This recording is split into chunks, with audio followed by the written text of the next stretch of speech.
नमस्ते बच्चों। तो आज हम बात करने वाले हैं, हमारा जो नेक्स्ट टॉपिक है, जो सेल के अंदर जो सेल ऑर्गेनेलीज होते हैं उसके बारे में हमने पिछली वीडियो में देखा। तो आज जो इंपॉर्टेंट चीजें हैं, जो प्लांट सेल होता है, ठीक है, एनिमल सेल होता है, इसके अंदर जो चीजें होती है उसका फंक्शन देखने की कोशिश करेंगे। ठीक है, तो सबसे पहले आता है न्यूक्लियस है, एंडोप्लाज्मिक रेटिकुलम है, गोल्गी बॉडीज है, माइटोकॉन्ड्रिया है, प्लास्टिड है और वैक्यूल्स है। देखिए, सबसे पहले आता है न्यूक्लियस। अगर हम न्यूक्लियस की बात करें तो न्यूक्लियस जो है वो मेन फंक्शन परफॉर्म करता है। जैसे हमारी पूरी बॉडी है, बॉडी के अंदर जो हमारे सारे एक्टिविटीज है वो कंट्रोल करता है हमारा ब्रेन, यानी सारे फंक्शन को कंट्रोल करने का काम जो है वो ब्रेन करता है।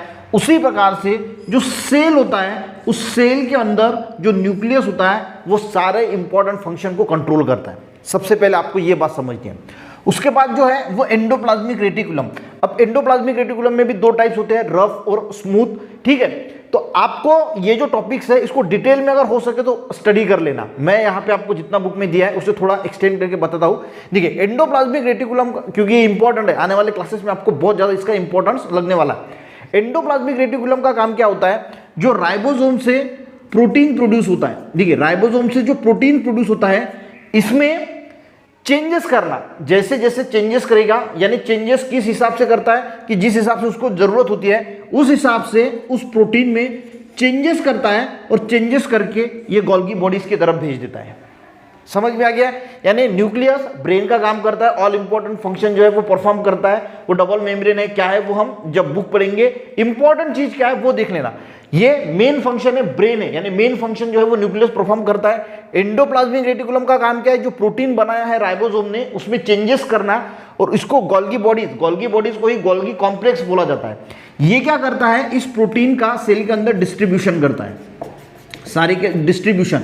ठीक है, जैसे हम हमारा खाना खाते हैं तो किडनी जो है वो वेस्ट मटेरियल को प्यूरिफाई करने का काम करता है, हार्ट जो है वो पूरा ब्लड सप्लाई करने का काम करता है। ठीक है, तो ये जो फंक्शनिंग होती है ब्रेन कंट्रोल करने का काम होता है। उसी प्रकार सेल के अंदर जो सेल ऑर्गेनेली है वो भी अलग अलग प्रकार के फंक्शन परफॉर्म करते हैं। न्यूक्लियस सारे एक्टिविटीज को कंट्रोल करता है, एंडोप्लाज्मिक रेटिकुलम प्रोटीन में चेंजेस करके गोल्गी बॉडीज में भेजता है। फिर गोल्गी बॉडीज जो है यानी गोल्गी कॉम्प्लेक्स से प्रोटीन का डिस्ट्रीब्यूशन करता है जहां जरूरत है। उसके बाद जो माइटोकॉन्ड्रिया है इसको पावर हाउस ऑफ सेल बोला जाता है, क्योंकि यहाँ पे एनर्जी का प्रोडक्शन होता है। जो हमें एनर्जी महसूस होती है तो वो सेल के अंदर माइटोकॉन्ड्रिया जो है वो प्रोड्यूस करता है एनर्जी, और इसीलिए इसको पावर हाउस ऑफ सेल बोला जाता है। उसके बाद आता है वैक्यूल्स। अब प्लास्टिड बाद में देखते हैं। तो वैक्यूल्स क्या करता है?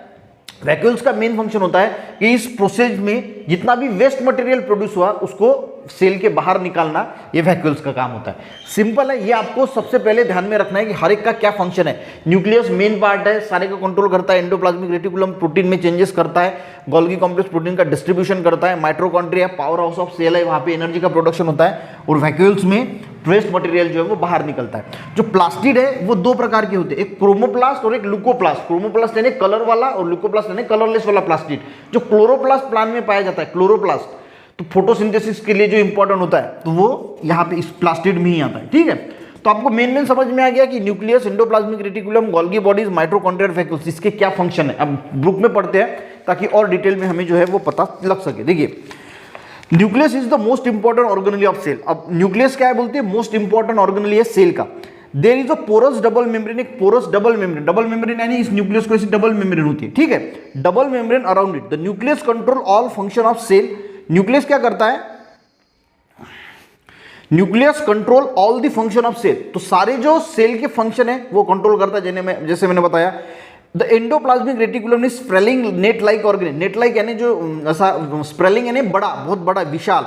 नेट लाइक ऑर्गेनली, तो एक नेट लाइक होता है, नेट लाइक स्ट्रक्चर होता है, उसको हम एंडोप्लाज्मिक रेटिकुलम बोलते हैं। Its function to make necessary changes in protein. तो ये क्या करता है? नेसेसरी, जो उसको जरूरत होती है, जिस प्रकार से प्रोटीन की जरूरत होती है उस प्रकार से उस प्रोटीन में चेंजेस करता है। प्रोड्यूस बाय राइबोसोम, जो प्रोटीन राइबोसोम से प्रोड्यूस हुआ है उसमें चेंजेस करना, जैसे मैंने बताया। And send them to the Golgi bodies, और गोल्गी बॉडीज की तरफ जो है वो भेज देता है। अब गोल्गी बॉडीज का क्या? इसको गोल्गी कॉम्प्लेक्स भी बोला जाता है। Golgi bodies are several flat like sacs. जैसे हम जो गेहूं के पोते वगैरह एक से कैसे रखते हैं, वैसे सैक लाइक एक स्ट्रक्चर होता है। Their function is to proper distribution of protein. तो इसका काम क्या है? प्रोटीन को डिस्ट्रीब्यूट करना। Mitochondria and plastid are organelle with double covering. Mitochondria और प्लास्टिड की अगर हम बात करें तो यहाँ पे डबल कवरिंग होता है। At mitochondria produce energy. तो माइटोकॉन्ड्रिया क्या करता है, एनर्जी का प्रोडक्शन करता है एंड उसे क्या बोला जाता है, पावर हाउस ऑफ सेल।